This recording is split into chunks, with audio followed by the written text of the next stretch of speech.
Hey everyone, I'm RVRocks, and welcome to the Little Intricacies, the show where we talk about your favorite pieces of pop culture and the small details that make them so great. Lately, I've realized something.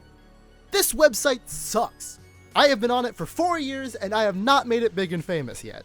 My YouTube channel as we know it has existed for 4 years now. I know because I used to count my anniversary at every E3. But with 2020, that's gone down the hole. And with E3's outlook on the future, it's looking like it might go even further down the hole. But that doesn't mean I can't celebrate. Technically, I'm about 5 months off now, but that isn't going to stop me from celebrating my YouTube anniversary. Late or not, I still have 4 years worth of wildly varying content to look back and reflect on. But as you may or may not have noticed, I'm still in the wimpy leagues of YouTube.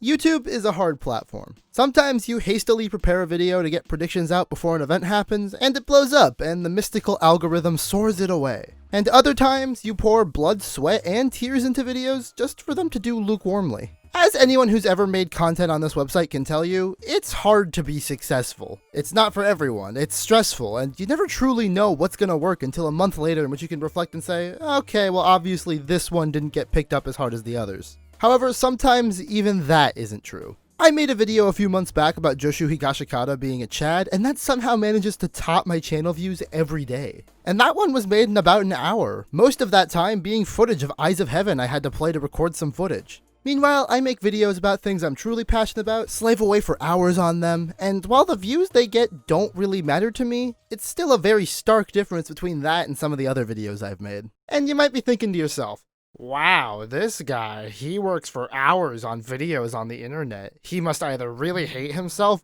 or want to become famous. And truthfully, neither of those are the case. While I do concede that there's a lot of opportunistic thinking amongst the people who populate these new YouTuber forums, I am not here for any of that. I'm here for one and one reason only, and that is to entertain, to share what I love, to show off anything that may be cool or just something that I thought was neat. I love to express my personality through every edit, through every graphic, through every topic. And while that mantra applies to my channel as a whole, this especially applies to this little series I have been doing for the last while. The Little Intricacies has been all about those fascinations I have with certain forms of media. That kind of stuff I could talk about for hours and never get sick of. So, for the quote-unquote season finale of The Little Intricacies, let's get meta with it. As I've said earlier, I love to insert my personality and thoughts into these videos. So with that being said, how do I do it? How do I come up with these videos? How do I add these personal flares?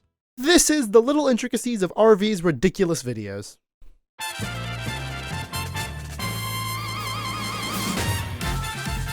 So, for these videos to be made and have that personal touch to them, it mainly happens in two different sections. There's the physical, real-life stuff I contribute, and the digital editing bay kind of stuff. Let's start with the physical world. All the magic starts in here, my bedroom / editing workstation / super gamer setup. As you can tell, it's a bit dense looking. There's a lot happening. But let's start here. This is my PC. I call her Big Bertha. She does just about all the work here. As for the amount of screens I have here, it may seem like overkill, but each one of these monitors has been given a purpose in my work and play. While it may look like there's just a bunch of junk on my desk, I assure you that most of these things have a practical purpose amongst my setup. And the ones that don't benefit my creative processes definitely benefit my gaming. As for the backdrop, my lame amalgamation of IKEA shelves is always changing, but the items within them all have one thing in common. They all have some kind of personal meaning to me. From games that I love or was heavily influenced by, to pop culture icons, to personal items / gifts from friends. I believe each one of these things serves to tell you something about me. Whether it be that my favorite Pokemon is Jigglypuff, that my favorite Overwatch character is Winston, that I really like the Kirby series, that I like a lot more than just video games, or that I got way too caught up in the initial hype of Bendy and the Ink Machine.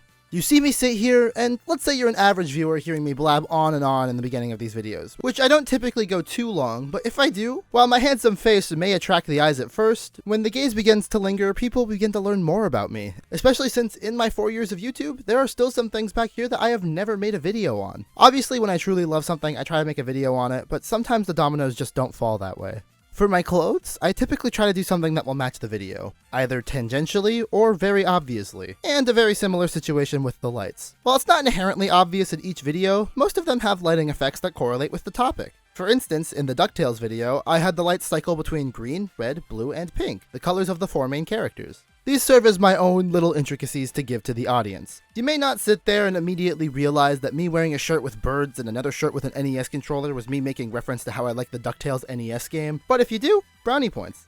Also, unlike a lot of smaller YouTubers, I feature my face heavily. Or at least I do now. I didn't at first, but once I got my own camera, I made it a priority to show my face in most videos I make. And this all circles back to the first point I made here, because I want my channel and anything I do on it to be selling me. Even if you clicked on the video looking for Undertale, I hope that by clicking on it and seeing me, you start to care a little bit about who is saying the stuff rather than just what is being said. Obviously, I have no idea if that works out for me or not, but it's food for thought.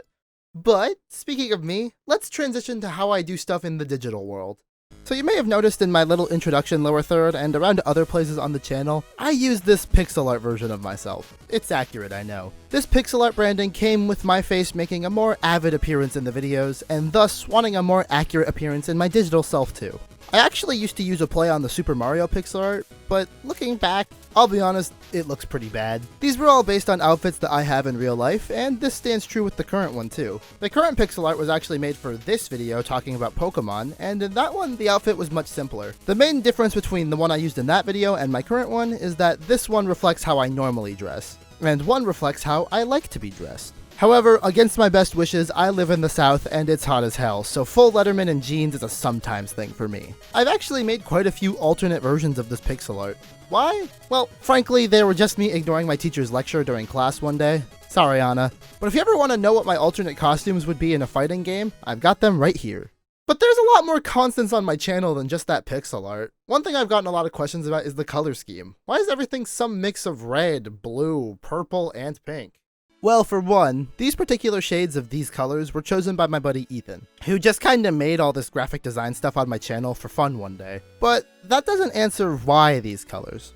So to start, my favorite color is pink, and purple is just red and blue combined, so that explains two of them. But why do I associate so much of my content with the colors red and blue? Well, there are a few, mostly superficial reasons, followed by one big one. For one, most competitive video games make their teams some version of a red team versus a blue team. Halo, Team Fortress 2, Overwatch, even Smash's default team layout all use this color scheme. Not to mention, the concept of red versus blue is something that applies way outside video games, and I just enjoy the dichotomy that these two often conflicting colors bring to the table. As for the real reason I started using red and blue though, well, it all lays in my Minecraft character. I've been playing Minecraft since I was very young, and as most young kids do, really like the idea of adding every little accessory to my character to maximize skin efficiency. And one of those things I gave my character was heterochromia. Partially inspired by retro 3D glasses, and partially inspired by Solix from Homestuck. But my nostalgic ass ended up never truly switching off this skin once I made it. To this day I still use it. So that red and blue just kinda stuck with me. It's always had some presence on my channel, but nowadays it's basically the whole theme. Speaking of themes.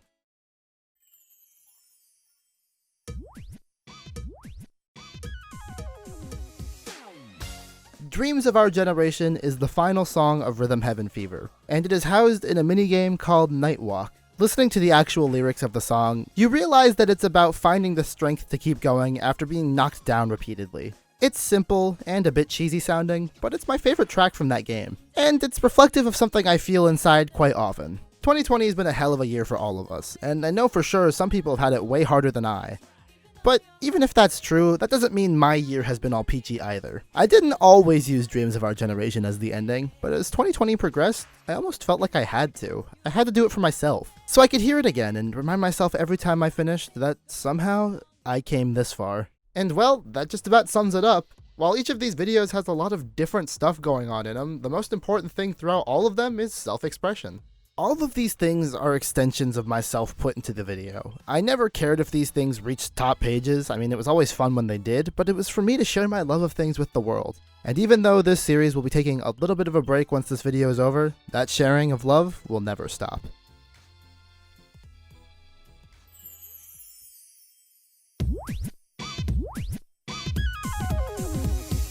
And if you want to partake in that love, you can subscribe to RVRocks, ring that bell, and then you can come comment what you love about these videos and like the video, because honestly, this one's all about the positivity. In this portion of the video, I would normally be like, hey, come watch this other guy's stuff. He'll give you an expanded knowledge on the content. But frankly, the only person you're gonna get more of this content from is me. And if you watch this, odds are you watch the other videos I've made, so if you haven't watched the other Little Intricacies, check out the playlist. And if you have watched those, go check out this video on JoJo's video games if you want to hear me outside of this normal bubble. And if you've watched that, check out my Twitter at RVRocks, I guess. That's the only thing I can guarantee that you haven't seen. And you might be thinking, what does the season finale on the internet actually mean? Well, I never called it a season finale, just a quote-unquote season finale. This might come as a shock to some of you, but I actually had to do this series as part of an assignment for class, meaning that I had to make all 8 of these in a row weekly. And as of this video, I am now done with that. While I enjoy doing these videos quite a bit, I have a lot of other scripts that I've had done for a while now, just haven't had time to make because of this series. Don't worry though, I am definitely going to bring this series back when the timing is right. I'm just hoping it starts to blend more uniformly into my content rather than the only thing I do. But before I do any of that, I've been RVRocks, and thank you so much for the past 4 years and for watching this video. See ya!